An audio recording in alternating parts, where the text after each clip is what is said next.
हरे कृष्णा, राधे राधे। प्रभु की कृपा पाने का और अपनी भक्ति और पुण्य को बढ़ाने का सबसे सरल रास्ता वैशाख का ये पवित्र पावन महीना है। वैशाख मास महात्म्य अध्याय 12 में श्री सूत जी महाराज सभी ऋषियों को राजा महिरथ और ब्राह्मण और यमराज का संवाद सुनाया था। अब आज आगे कथा सुनते हैं, शुरू करते हैं। राजा ने श्रुतदेव से प्रश्न किया, हे ब्राह्मण, वैशाख में छत्रदान करने का क्या महात्म्य है? कृपा करके विस्तार पूर्वक बताइए।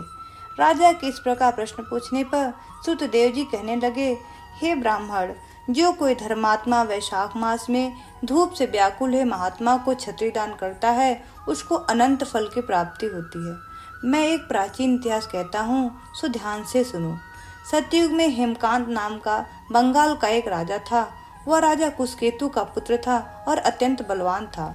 राजा एक समय शिकार खेलने वन में गया और वहाँ अनेक मृग और सुअरों को मारता हुआ दोपहर में बहुत थक गया तो मुनियों के आश्रम में पहुंचा। उस समय सतीर्थ नामक ऋषि ध्यान लगाए हुए समाधि अवस्था में बैठे थे। उनको यह भी मालूम नहीं था कि उनके आश्रम में कौन आया है। वह निश्चिंत बैठे रहे और राजा का भी कुछ सम्मान आदर नहीं किया। इस पर राजा को बड़ा क्रोध आया और वह ऋषि को मारने के लिए आगे बढ़ा। तब ऋषि के शिष्यों ने उसे रोका और कहा, अरे दुर्बुद्धि, तू हमारे गुरु को जो समाधिस्थ होकर बैठे हैं उनको यह भी नहीं पता कि बाहर क्या हो रहा है और तू उनको मारने जा रहा है। तब राजा क्रोधित होकर कहने लगा, हे ब्राह्मणों, मैं थक गया हूँ और तुमने मेरा अतिथि सत्कार तक नहीं किया। तब शिष्यों ने कहा कि हम तो गुरु के अधीन हैं, बिना गुरु की आज्ञा के हम कुछ भी नहीं कर सकते। शिष्यों का ऐसा प्रत्युत्तर सुनकर क्रोध से राजा ने अपना धनुष उठा लिया और कहने लगा कि मुझसे दान लेकर मेरा अन्न खाकर और मुझको ही शिक्षा देता है, ऐसे कृतघ्नों को तो अवश्य मारना चाहिए। इतना कहकर राजा उन पर वार चलाने लगा। राजा के सैनिकों ने चारों तरफ से उन्हें घेर लिया।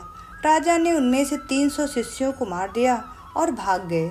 जब आश्रम में कोई भी न रहा तो सैनिकों ने आश्रम की सब वस्तुएं लेकर खूब भोजन आदि किया। सायंकाल जब राजा अपने घर आया तो उसके पिता सूत केतु ने यह सब वृत्तांत सुनकर पुत्र की बहुत निंदा की तथा उसको घर से बाहर निकाल दिया।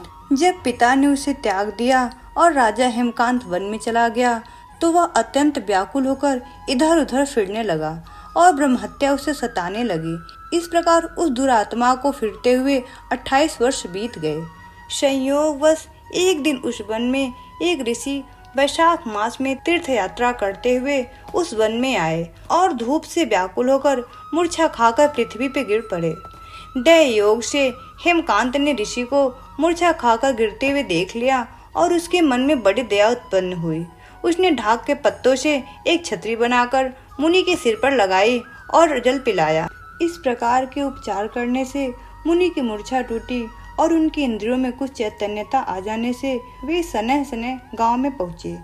राजा के इस पूरे कर्मों से उसकी 300 ब्रह्म हत्याएं क्षण भर में दूर हो गईं।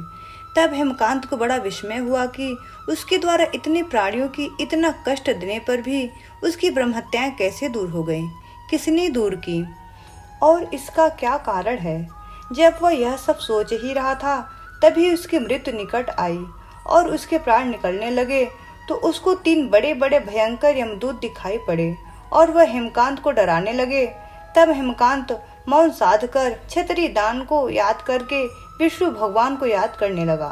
भगवान ने उसी समय अपने मंत्री विश्वक्सेन को आज्ञा दी कि यमदूतों को रोको और वैशाख माह में छत्र दान करने वाले हेमकांत की रक्षा करो। यद्यपि उसने बहुत बड़े बड़े पाप किए हैं परंतु उसने धूप से व्याकुल और मूर्छित मुनि की रक्षा की है और वैशाख मास में छत्री दान किया है, इससे वह निष्पाप हो गया है। वैशाख मास महात्म्य अध्याय 13 समाप्त। आगे की कथा हम कल सुनेंगे। वीडियो पसंद आए तो please like, share and subscribe. Hare Krishna.